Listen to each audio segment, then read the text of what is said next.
Okay.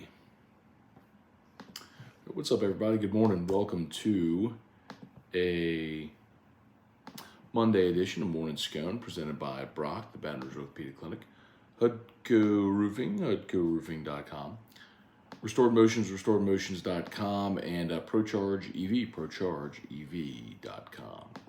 I hope your weekend was awesome, y'all. Hi, I'm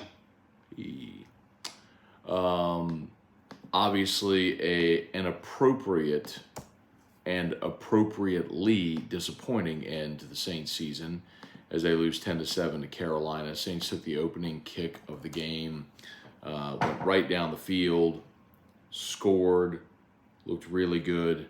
At one point, I think I tweeted total yardage in the first half was 199 to like 26.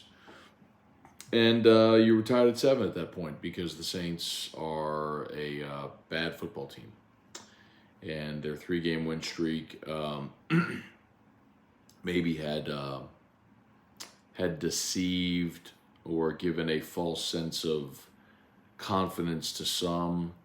But maybe the best illustration of what the Saints are relative to what they could be was if you were watching Sunday Night Football and the Lions were playing the Packers, and you could argue the Lions had nothing to play for. They'd already been eliminated from the postseason, but they were trying to win that game, and they wanted to win, and a win kept Green Bay out of the postseason, and that's a place where the Lions have not won. And in the fourth quarter, it's a tie ball game. I'm sorry, it's not a tie ball game. The Lions are down 3. Lions are down 3, and they have the ball, and they could have set up for a field goal just inside of 50 yards. And without hesitation, Dan Campbell, after the third down play, is keep off and stay out there. They had their play. They knew the situation. They wanted it. There was no hesitation. Ran it, converted. They scored a touchdown. Ultimately, Green Bay would come back, score, but the Lions would score again and win it. And I would tell you, man, or the Lions would score and then run out the clock. But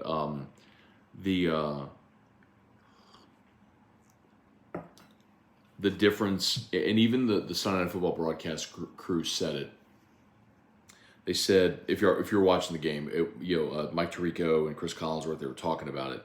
They were laying a conversation they had with Dan Campbell about Sean Payton and about how Sean Payton told him and taught him, when you have to be aggressive and the value of being aggressive and going for things. And the Saints aren't that. They're the antithesis of that. They're timid and close to the vest, and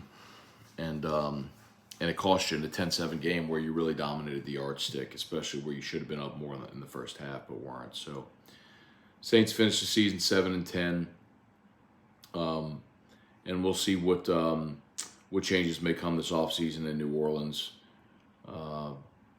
We know that Sean Payton's going to interview with Denver. The Houston Texans did fire Lovie Smith last night. Just hours after the game finished. So. It's going to be pretty fascinating to see as this day plays out today what other head coach jobs in the NFL come available and what that means for the sort of Sean Payton sweepstakes, because those are going to be the suitors that the Saints are negotiating with, and ultimately hopefully regaining some assets. So. All right, so Saints lose 10-7. They finished 7-10.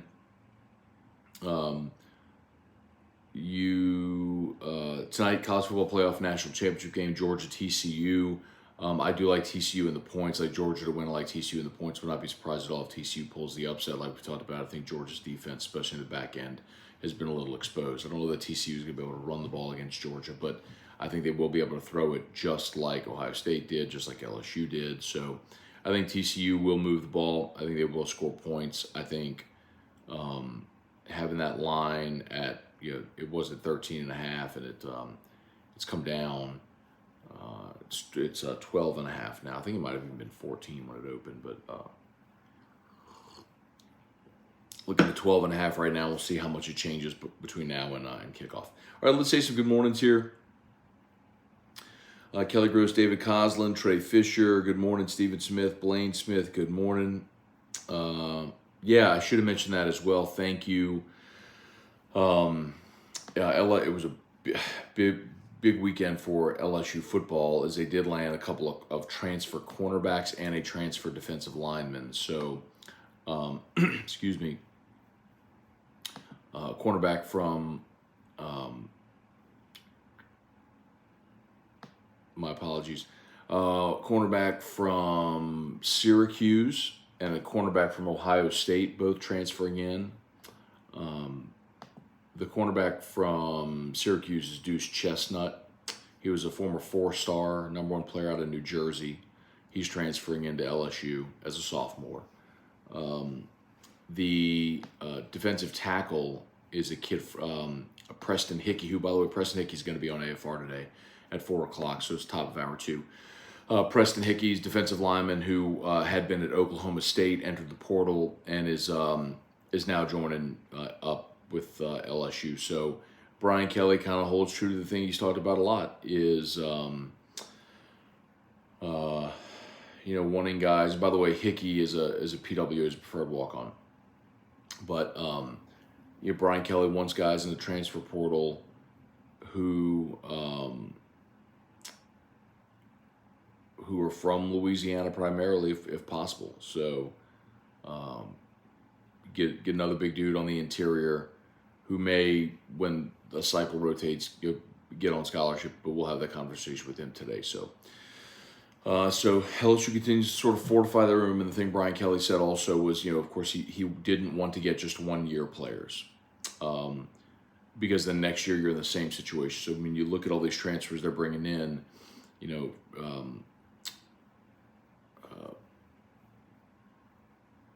Denver Harris from Texas A&M, Zay Jones from Southeastern. I'm sorry, Zy Alexander. Zy Alexander from Southeastern. Deuce Chestnut. All these guys have multiple years of eligibility remaining, so it kind of lets you rebuild that room and be stable as you do it. So, all right, let's see. Paul Lucy, Brian Penn, good morning. Jason Austin, David Toslin, thoughts on the corners that committed. Yeah, real quick, the other thing, hang on, I wanted to, real quick.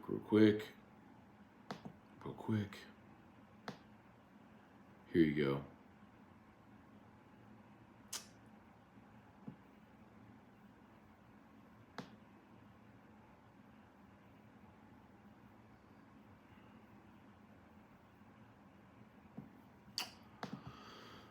Sorry, y'all.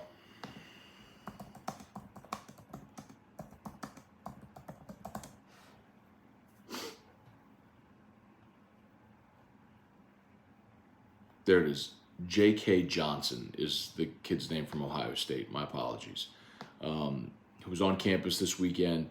He's the guy who went to, I'm going to mispronounce it, but the high school that Robert Steeples coached at, that Mekhi Wingo played. So he and Mekhi Wingo were high school teammates. Wingo went to Missouri. Johnson was a cornerback who went to Ohio State. Now they both end up at LSU. All right. So they're obviously rebuilding the depth in that room. Trivia Carter, good morning. Dennis Allen showing so much improvement. Jesse Brown, thoughts on the Rams coach contemplating leaving the team, how it might affect Peyton's decision. Look, Jesse, I don't know if Sean McVay is going to leave, but if you go back and look at the AFR YouTube channel, 3 weeks ago, before the holiday, I predicted that Sean Payton was going to have at the Rams, that McVay was going to leave for TV, and Sean Payton would go to the Rams. Now, we'll see. Part of that is McVay's got to leave, and he's said to be contemplating. But again, that's not a surprise. I want to reiterate that. That's not a splash story. That's not clickbait, because Sean McVay has said on the record, he himself has said on the record, he's not going to be a coaching lifer. I think his quote last year was, I'm not going to be coaching at 60 years old. So, or I don't want to be doing this till I'm 60. So he's acknowledged he's not going to be a coaching lifer. He was offered, he said he wants to do TV. He was offered the Amazon job a year ago at $100 million, but passed and decided to return to the Rams. Well, that was at a really difficult year. Anyway, I mean, you'll get it, right? But that's not a made-up story. I mean, it's a thing that Sean McVay has talked about on the record. So when he is talking about it and acknowledging it, of course there's going to be conversation around it every year. Weston Weaver, Wendell Norman, Brad David, do you think Lutz will get cut? I do not, Brad. As we looked at Will Lutz's contract yesterday, but Will Lutz had a terrible year. And it's incredible because he was, one of the most accurate kickers in the NFL before the injury. He missed all of last year, and then this year was just not very good. He killed you yesterday. I mean, he missed 2, including one that would have given you the 10-7 lead late. Instead, you gave them a short field, and they ended up winning. But 74%, in the NFL, you've got to be above 80%. You have to be above 80% in the NFL. 74% is completely unacceptable for an NFL kicker. So, on the season, Lutz was 23 of 31. Missed 8 kicks, man. 23 of 31. 2 of them were beyond 50. But he missed 2 kicks inside of 40 yards. And then 4 kicks between 40 and 49. I mean, it's not good enough. It's just not good enough. But you've seen Will Lutz be a good kicker before, and his contract, again, that's the other thing that kind of puts you in a bind with Lutz, is his contract. He's a free agent after next year. Well, actually, now that I look this up, my apologies here. Lutz's cap hit is 5.6. The dead number is 1.9. So if you did cut Will Lutz, you would stand to save $3.5 million against cap. So maybe. I mean, if you feel like you have an option there, maybe so. My apologies. We looked at a lot of contracts yesterday, and I forgot that one. I thought that was one that was more lopsided for next year. Joey Vincent, Gregory Carter, good morning. What changes do you think the Saints actually make? I don't know that they will, and that after a 7-10 season, that's disappointing. But I mean, again, the scuttle around the organization with the people that I talk to that are there every day is,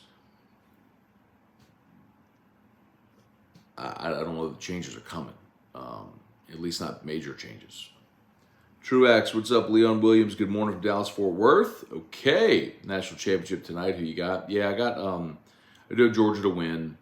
But I like TCU in the points. I think it'll be a close game, and I would not be surprised at all if TCU does pull the upset. Like, TCU is not a fluke, man. They're a good football team. Stephen Miller, good morning. Joseph felt well. Everything that went wrong this season was displayed yesterday. And to be honest, that was the ugliest uniform combination we ever wore. I put it on Twitter as far as the uniforms. The Saints need to add a stripe on the shoulder. And the white pants, not a terrible look, but then you just can't wear it solid white. It's got to have the black and gold stripes down this, like what they wear in the Color Rush. Wear the Color Rush pants. Reed Rule, morning Scone left the game yesterday as soon as Lutz missed again because I knew exactly how the game would end. Who would you look at for OC next year? The tough part is you're not going to get someone else's OC to leave an OC job for another OC job, right? That's the tricky part. So you'd have to be looking at someone who is, a quarterback's coach, an offensive assistant right now, or a retread. And I'm, to be very clear, y'all, like I'm really over the retread game. It's not to say coaches can't do well in their second go-round, but man, go look at what you found when you hired Sean Payton. Because you knew a skill set you were looking for. Go find that again. I mean, the Lions knew what they were looking for when they hired Dan Campbell. Go find that. There's good coaches all over the place. Go find good coaches. Taz, Dennis Allen's stubbornness to switch quarterback after several weeks of struggling and costing the team is one reason he should be gone. Yeah, their unwillingness to go back to Jameis at any point was perplexing. I do get, like, there were times this year where early in the season, defense was the main culprit, right? But offensively, you have been an atrocious football team for too long now. You say, well, you were winning. Yeah, but you won 17-10 in a freezing game. You won 20-10 at Philly, but you had a pick six, so your offense only scored 13. You beat the Falcons 21-18. You lost to Tampa 17-16. You got shut out by the Niners. Really, that, with the exception of scoring 27 against the Rams, you'd have to go all the way back to the Raider game where the Saints won at 24-0 as the last time the offense was good. And that's a shame, man. I'm with you. Like, they just were stubbornly committed to Andy Dalton while the offense stunk. Smash that like button if you would on YouTube, Facebook. Please like the page, share the post. Brian Wynn, what's going on? Blaine Smith, if Dallas loses the Bucks, Jerry's going to offer a lot. But what do you have to offer, right? I mean, I know people say that all the time. Like, they assume that the Dallas Sean Payton connection. But does Sean want to work for Jerry, number one? And what does Jerry have to offer?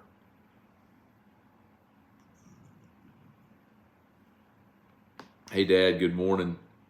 Scott Beckham, looks like basketball team is going to be mediocre. Time to get excited for baseball. Yeah, Scott, man, listen, I get a lot of people were locked in on football and weren't paying attention to the early part of the basketball season. They just saw they were winning games. But we've talked about it enough here, y'all. They loaded up the schedule against atrocious opponents and ended up in a lot of dogfights against atrocious opponents. But they managed to win them and give them credit. And beating Arkansas in that SEC opener was surprising and a lot of fun. But you also got to understand what you are. You also lost to Kentucky. You just got blown out by Alabama. That's not a good Kentucky team. So, say it again. LSU basketball's got Florida tomorrow. You better win that game. Because if you don't, it's going to be a long time before you win another basketball game. Todd Harris to the two transfer cornerbacks. Sorry. Ooh.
My apologies, y'all.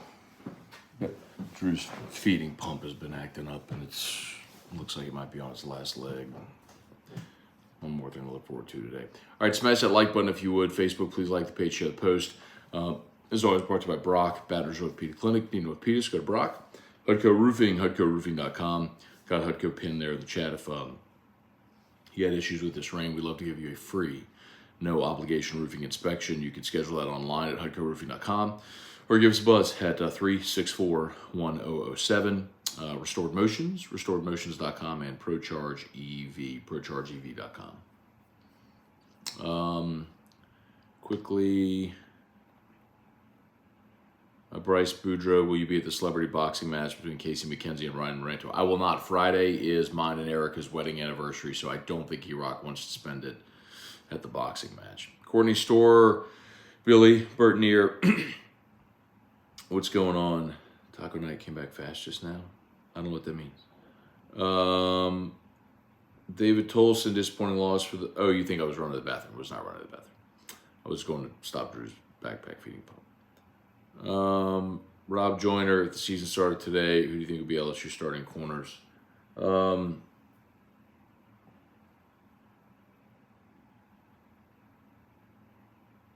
It's not fair to answer because I have not seen the two new transfers play, but I would say total recency bias, but Denver Harris and LaTerrence Welch. I guess it's not recency bias, but anyway.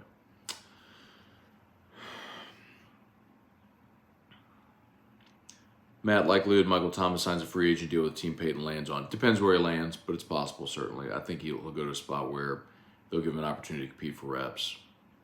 Jonathan Martin, Cody Kebido, morning, Matt. Looks like LSU's seat set at DB with 2 transfers. Yep.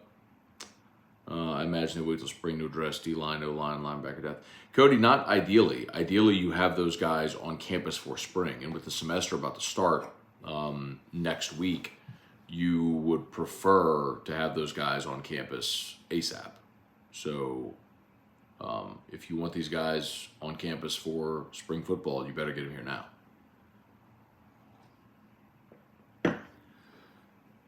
Guy Brooks, good morning. Leon Williams. Allen earned another year with how the defense played. I don't need a defense coordinator. I need a head coach. Weston Weaver, could teams offer players as well? Yes, they could offer players in a deal for Peyton. Matthew Rudiger, does the rework contract guarantee Michael Thomas will be cut or could he be traded? He will never. He's going to be cut or released. He's not going to be traded. Again, because there is no team that is going to give you an asset for a player that's been hurt for 3 years to take on his contract. Dane Bergeron, good morning. Still battling on the crud. Zyrtec D helped. Going back to the doctor today. All right, Dane. Hope you feel better, man. Keep looking up. Make sure you stay hydrated, man. Gary Petrie, good morning. Stephen Miller with the boost in the offensive line and much improved, along with 3 running backs coming back with substantial playing time. Should we expect to utilize running backs more in 2023? Shoot, I hope so. Steve, I'm going to tell you, man, they're not done at running back. Like, they feel like they still need a back. And I think John Emery's announced, y'all. I know he announced his, and neither is Armani Goodwin, by the way. I know John announced like the Get Gordon thing, but I don't know that he ever formally announced that he's coming back for another year. Yeah. We'll see. I'd love to have John Emery back. All right, it's 8:01, y'all. My apologies. I gotta go. I'm sorry. There's a bajillion comments, and I wish I had more time here, but I gotta go because I gotta get Drew to school. So, thanks so much for watching. As always, y'all have a great day. YouTube, smash the like button. Please subscribe to the channel.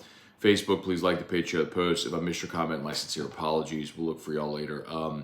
LSU Daily coming up later today. AFR at 3. National Championship game tonight. Looking forward to it. So, we appreciate y'all for being here. All right, have a great day. Peace.